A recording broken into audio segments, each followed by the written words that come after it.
जब कोई नहीं आता, जब कोई नहीं आता मेरा शाम आता है।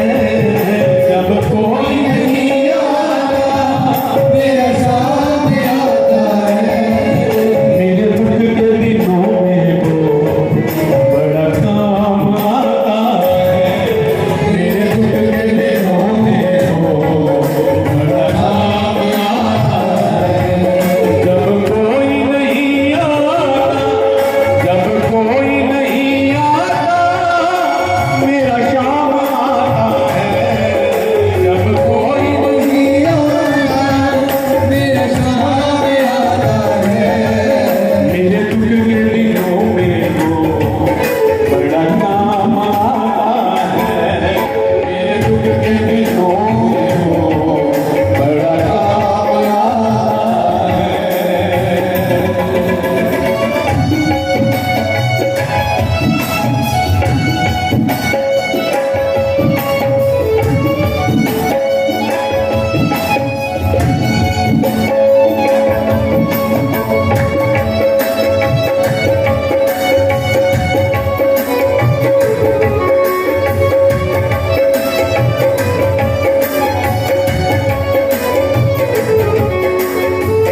ये दुख तो व्यक्ति को उसके कर्मों का फल मिलता है, मैं तुम्हें दुख नहीं मिल सकता।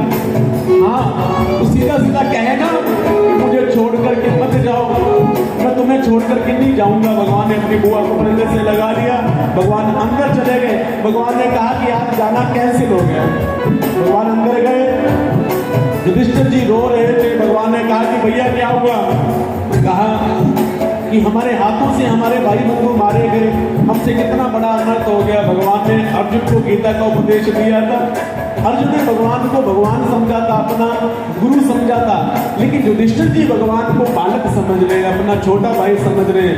भगवान ने बहुत ज्ञान का उपदेश दिया, लेकिन युधिष्ठिर जी की समझ में कुछ नहीं आया। भगवान समझ गए कि मुझे बड़ा बनना पड़ेगा, तो भगवान उन सबको लेकर के गए अपने परम भक्त के पास, जो अब भी भगवान की प्रतीक्षा कर रहा है, मृत्यु की शैया पर लेटा हुआ है। और भगवान से उसने एक वर मांगा था, इतना तो करना स्वामी, जब प्राण तन से निकले, इतना तो करना स्वामी, जब प्राण तन से निकले। श्री यमुना जी का तट हो और सुंदर बंसी तट हो, श्री यमुना जी का तट हो और सुंदर बंसी तट हो, मेरा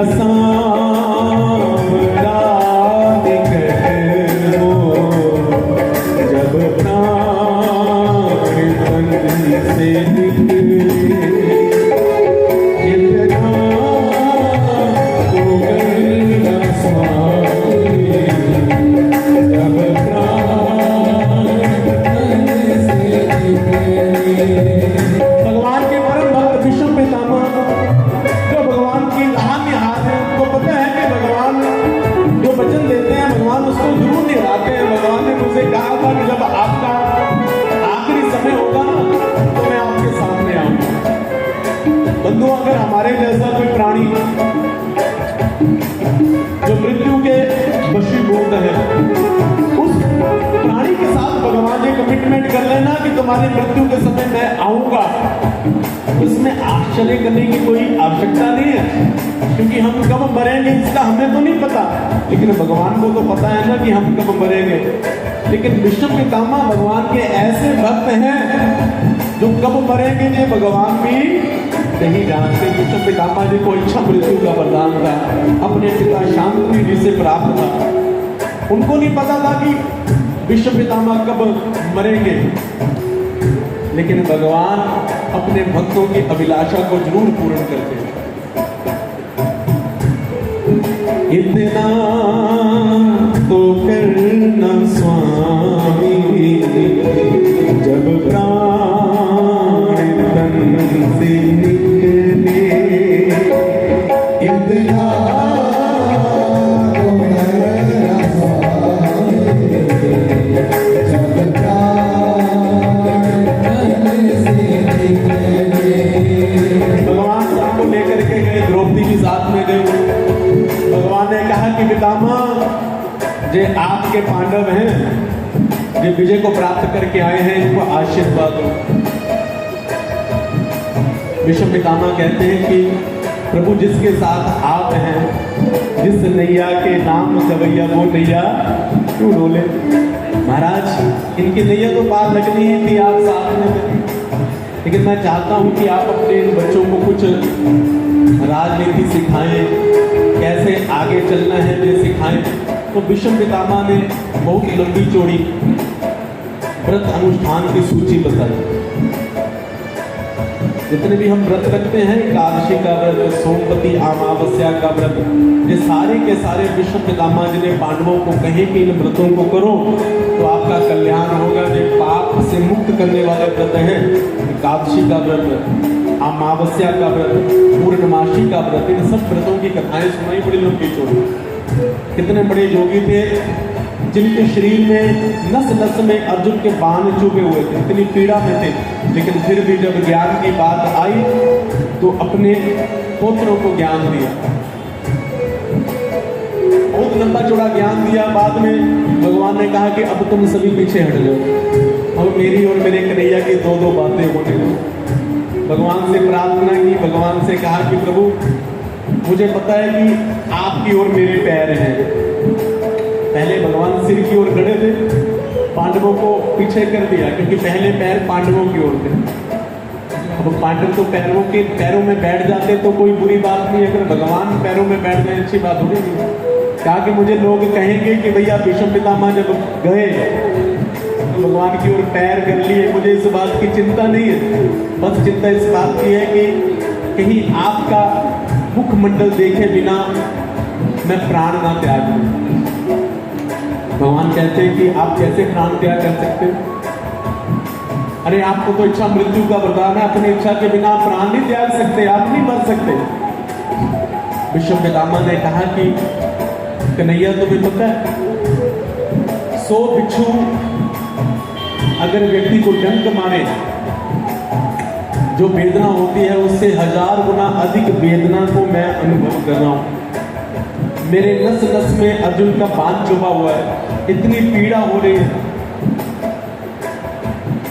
और उस पीड़ा को मैं अनुभव कर रहा हूं, लेकिन फिर भी मैं अपने प्राणों का त्याग नहीं कर रहा हूं। क्यों? क्योंकि मेरे मन में एक प्रश्न है। प्रेम से जय श्री कृष्ण। अब कर्मों का फल हमें भोगना पड़ता है, वो केवल और केवल इसी प्रसंग में हमें ज्ञात होगा। मेरे मन में एक प्रश्न था प्रभु, उस प्रश्न को लेकर के मैं मरना नहीं चाहता था। भगवान ने कहा कि क्या प्रश्न है? तो कहा कि प्रभु मैं बस इतना जानना चाहता हूं कि मुझे ये कष्ट क्यों मिला, मुझे मानव की शैया क्यों मिली। मुझे नहीं लगता कि मेरे किसी कर्म का फल है, क्योंकि मुझे अपने 100 जन्म याद है। कितने जन्म? 100 जन्म याद है कि 100 जन्मों में मैंने ऐसा कोई भी कर्म नहीं किया जिस कर्म के कारण मुझे बाणों की शैया मिलती, जिसके कारण मेरे शरीर में इतने बाण चुभते कि मेरी नस नस बाणों से बिजी हुई है।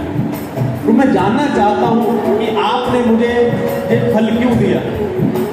भगवान ने कहा कि पितामह आपने ठीक कहा है कि 100 जन्मों तक आपने कोई भी ऐसा कर्म नहीं किया। मैं आपको दिव्य दृष्टि देता हूँ, आप अपने 125वें जन्म में जाइए। उस जन्म में आप एक चक्रवर्ती राजा थे और प्रातः काल जलाशय पर स्नान करने के लिए जा रहे थे और उसी मार्ग में एक अर्ध मरा हुआ सर्प पड़ा हुआ था। आपके मन में विचार आया कि ये सर्प किसी संत महात्मा को ना डस ले, इसलिए आपने अपने बाण के अग्रभाग से उस सर्प को उठा करके यूं फेंक दिया। लेकिन आपको नहीं पता कि वो सर्प कहाँ गिरा। वो सर्प गिरा बबूल की झाड़ियों के ऊपर, और जितने बबूल के कांटे उस सर्प के शरीर में चुभे थे उतने ही बाण आज आपके शरीर में चुभे हुए हैं। ये 125वें जन्मों का फल आपको मिल रहा है। भीष्म पितामह ने कहा कि प्रभु आप न्यायाधीश हैं, लेकिन आप क्या भूल गए थे? मैंने 125 जन्मों में 125वें जन्म में मैंने पाप किया, लेकिन आपने उसका फल 125 जन्मों के बाद दिया।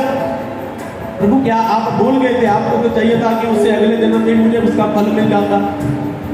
तो भगवान कहते हैं कि जब भी कोई मेरा भक्त जिससे कोई गलती हो जाती है तो फिर मैं उसको क्षमा कर देता हूँ, जब तक वो कोई अगली गलती ना करे। इसलिए मैं भूल जाता हूँ, क्योंकि मैं भक्तों के अनेकों अपराध क्षमा कर देता हूँ। जैसे कि माँ जो होती है ना, अपने बालकों की, अपने बच्चों की गलती को माफ कर देती है, फिर समझा भी देती है कि ये गलती दोबारा मत करना। अगर वही गलती दोबारा हो फिर पिछली गलती की मार भी साथ में ही पड़ती है, फिर डबल मार पड़ती है कि मैंने पहले भी समझाया था। उसके बाद आपके जितने भी जन्म निकले वो सारे के सारे धर्मात्मा थे आप, लेकिन इस जन्म में आपसे बहुत बड़ी गलती हो गई। सबसे बड़ी गलती आपने दुर्योधन जैसे पापी के घर का अन्न खाया। आपको पता था कि दुर्योधन अन्याय कर रहा है, लेकिन फिर भी आपने अन्याय का साथ दिया। और दूसरा, आपकी आंखों के सामने आपकी कुल वधु द्रौपदी का चीरहरण हो रहा था, आप रोक सकते थे प्रभु, आप समर्थवान थे, लेकिन फिर भी आपने रोका नहीं। इसलिए आपका दे फल जो था वो मुझे देना पड़ा। और दूसरा, ये जो आपका जन्म है ना, ये अंतिम जन्म है, इसके बाद आप जन्म मरण के चक्कर से मुक्त हो गए। फिर आप अगर आ सकते हो संसार में तो अपनी इच्छा से आ सकते हो, लेकिन आपने क्या किया? दुर्योधन जैसे पापी के घर का अन्न खा लिया। कहते हैं जैसा खाओ अन्न वैसा होवे मन, जैसा हम भोजन करते हैं वैसा उसका फल मिलता है।